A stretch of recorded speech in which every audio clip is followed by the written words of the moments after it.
National Security Advisor Robert O'Brien is coming back to Washington, coming back from his trip early to work on this matter. So we'll see how this goes.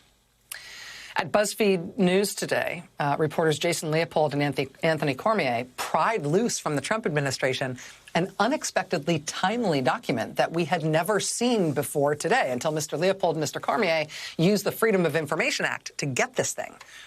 Look at this. We've never seen this document before.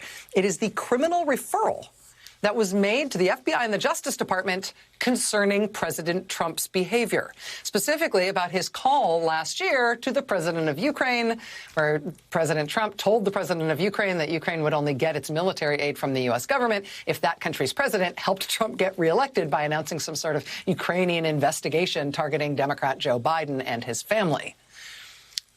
Bringing it all back, right? Oh, why does this sound so familiar? Oh, yes. We forget. Donald Trump was impeached a year ago. Donald Trump was impeached. We are a country, it will always go down on our permanent record that we are a country that elected Donald Trump to be president of the United States. But it will also go down on our permanent record that Mr. Trump twice lost the popular vote and he was impeached by the House before he was voted out of office by the American people by a pretty impressive margin after just one term. So sort of a mixed bag. But it's funny, as weirdly hard as it is to even remember that Trump was impeached, it's even harder to remember that within the impeachment saga, there was a moment when the sitting president of the United States was referred for potential criminal prosecution. Referred by the Inspector General of the intelligence community, who looked into the allegations, said that these are worth passing on to the Justice Department for potential prosecution. And now, for the first time, we can see that criminal referral. It is addressed to the Counterintelligence Division of the FBI. It's copied also to the head of the Criminal Division of the Justice Department.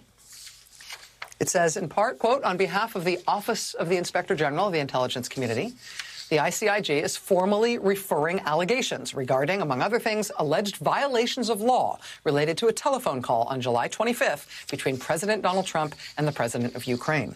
According to the allegations, the president of the United States is using the power of his office to solicit interference from a foreign country in the 2020 U.S. election, which includes, among other things, pressuring a foreign country to investigate one of the president's main domestic political rivals. More specifically, the complainant alleges that President Trump, during the telephone call with the Ukrainian president, sought to pressure the Ukrainian leader to take actions to help President Trump's 2020 election bid. If true, that might violate U.S. campaign finance and other criminally enforceable laws.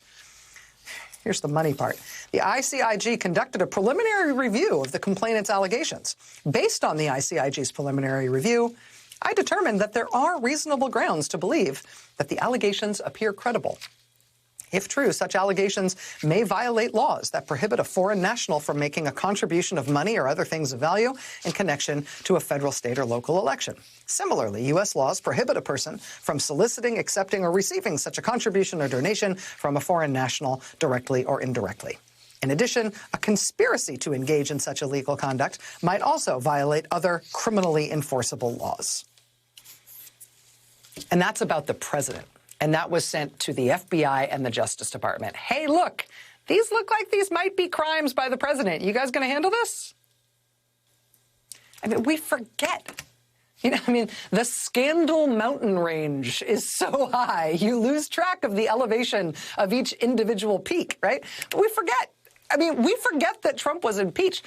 We forget that the way impeachment of this president started was that he was referred for potential criminal prosecution. And remember what happened to that criminal referral about the president's behavior.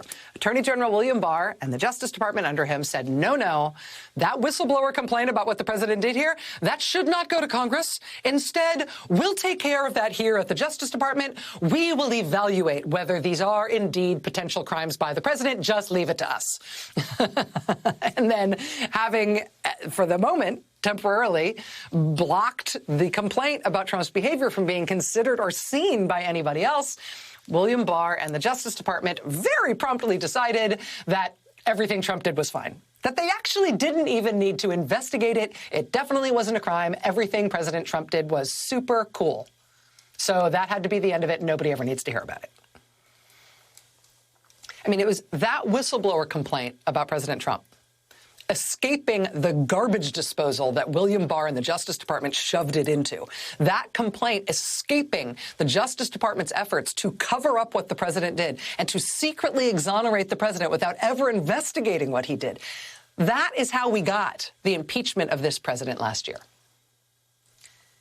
And we know from the record that the person who actually led that effort at the Justice Department to keep this thing under wraps is named Jeffrey Rosen. When Bill Barr became Attorney General, he insisted he needed to bring on his own hand-picked deputy. The person he hand-picked to be his deputy was Jeffrey Rosen. Rosen was there throughout Barr's tenure at the Justice Department.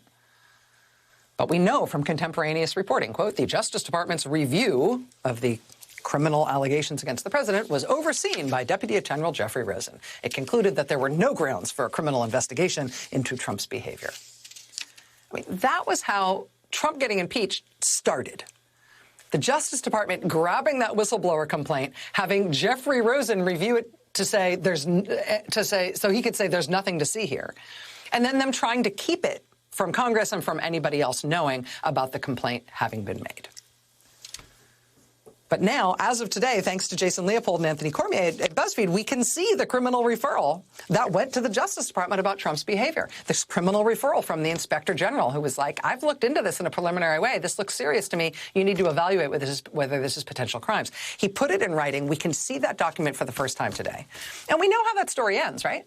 That Inspector General who made that criminal referral about Trump fired him.